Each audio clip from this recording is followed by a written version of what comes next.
Good morning, everyone. I am Michael Mercer.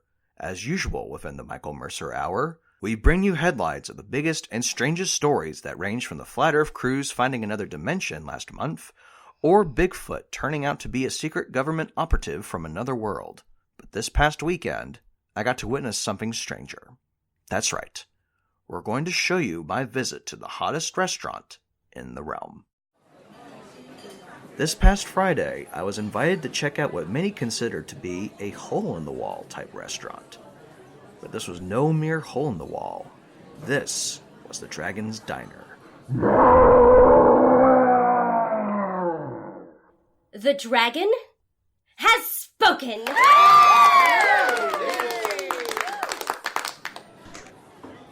You must be Michael. I love your show. Why, thank you, Nora. It's a pleasure. Nora Sereno is the founder and head chef of the Dragon's Diner. She's been running this place for 3 years, but she didn't make a name for herself until 6 months ago when she made a strange discovery. So how did you meet this dragon? His name is Crate, and I met him during a difficult time in my life. Where the f*** are the scallops, Tom? Where the f***ing scallops? They're right here, chef. You called these fucking pieces of shit scallops? Ugh! Your scallops looked like giant swollen nibbles if they had yeast infections! Clean that shit up! Yes, chef.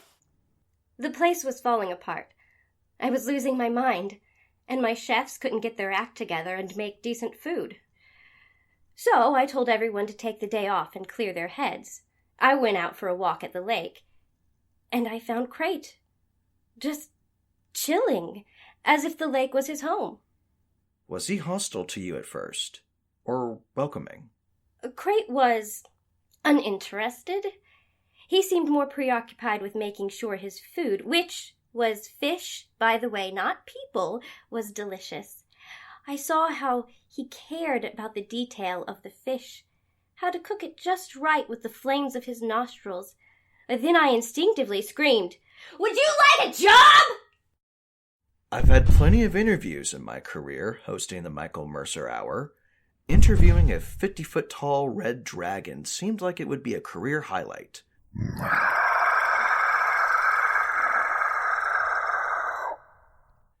It was terrifying.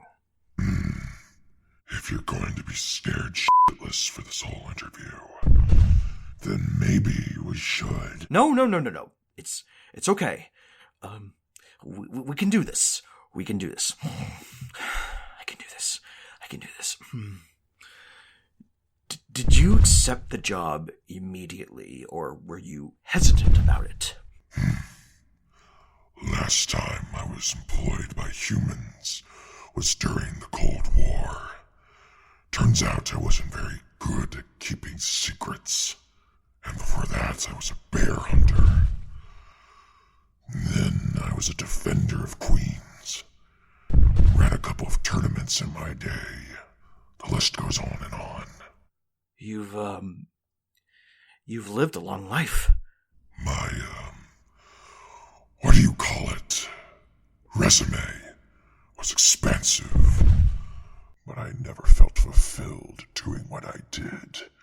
Except when I enjoyed burning my food just right, and then taste the crispy flavors.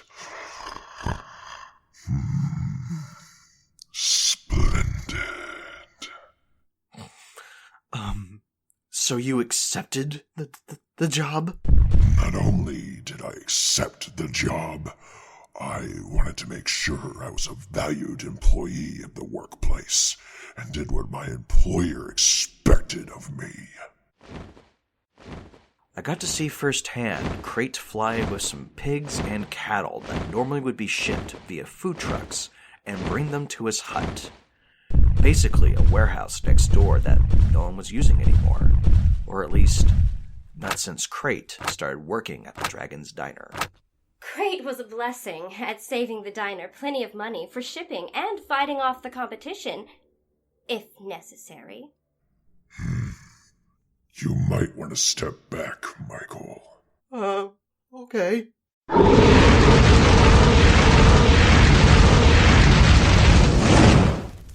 Watching Crate doing what he did was unsettling, yet remarkable. He's a living stove, crockpot, and oven rolled into one. A perfect employee for the Dragon's Diner. Would you like your steak medium rare? What was day one of Crate as an official employee like? I was hoping with him being here and cooking his own food would attract a larger crowd. Instead, he terrified them. It became a major public concern, having a dragon being an employee here, not just because the customers were scared of him, but so were some of my employees. She's gone for a weekend, and she brings a fucking dragon to our restaurant and expects us to just work with it? Oh, he's an employee just like Anton. We're trying our best not to shit our pants here! I thought it was the coolest thing ever, seeing a real dragon. Until Tom shit himself. I anticipated resistance, but nothing like this. Crate and I knew we had to make a compromise. I suggested making the warehouse next door my own hut. A haven where I could cook in peace and not terrify any customers or coworkers. Maybe let out a few roars every now and then, just to remind everyone I was here. But not in a distance where I could burn or eat them. It sounded like a reasonable solution, but there were rumors that quickly started to spiral. How soon did everyone start asking you about the takeover? The takeover. Well, some of the chefs and customers started making plans about how to either get rid of Crate or get rid of me. Getting rid of you sounds extreme. Not to kill me, but take over as house chef. And then, shortly afterward, whoever was accused of conspiring in this takeover never got to work here or eat here again. What happened? Well? What did she tell you? No comment. Then no comment from me either. Nora and Crate, remaining secretive, gave the restaurant an almost Game of Thrones mystique. In fact, it has attracted more customers and chefs to what many consider to be the hottest place in the realm. I think the stories surrounding this place are fascinating. I've been writing my own fan fiction about Nora and Crate and their children. The food here is fucking delicious. I will never go back to using my oven again. It's fucking stupid. I want my chicken dragon fried. I heard that Crate ate about half of this place's former chefs that tried to take over the restaurant. He also ate some angry customers. I'm still investigating. If I find proof, you'll be the first person I send it to. I knew that I wanted to work here the moment I heard about the dragon. So cool! I hope Crate doesn't eat me for being late today. Crate's actually a really nice dragon. I know we're not supposed to go to the hut, but when you don't see him much, you almost forget that he's a legit dragon. Yeah, Crate's super cool. I want to ride on his back, fly around town, yell, Dracar! Don't say that. Never say that here. Dracar? Don't say that. Dracar? No! Dracar? Please!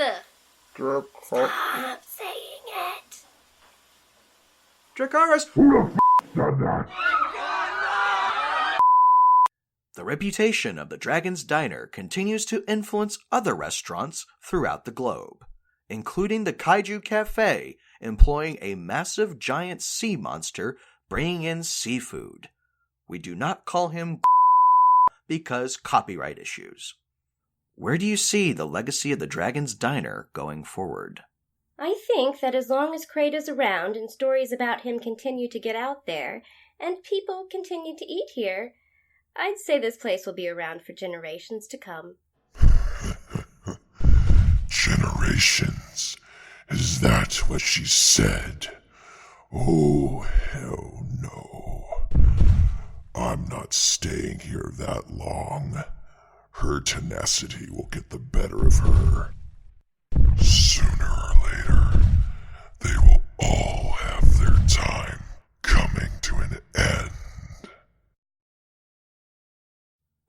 Thank you for your time. Goodbye.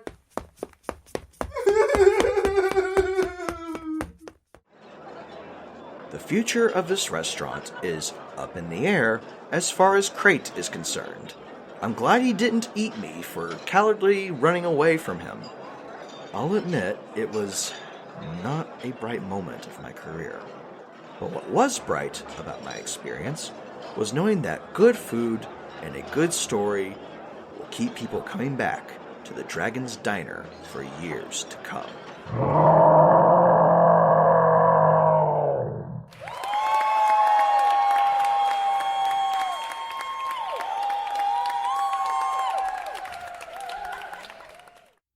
If you wish to learn more about the Dragon's Diner, go to our website at michaelmercerhour.com and hear exclusive extended interviews you'll only hear on our website. After our commercial break, we will be talking to a legendary mercenary who wanted to form his own nation. What happened?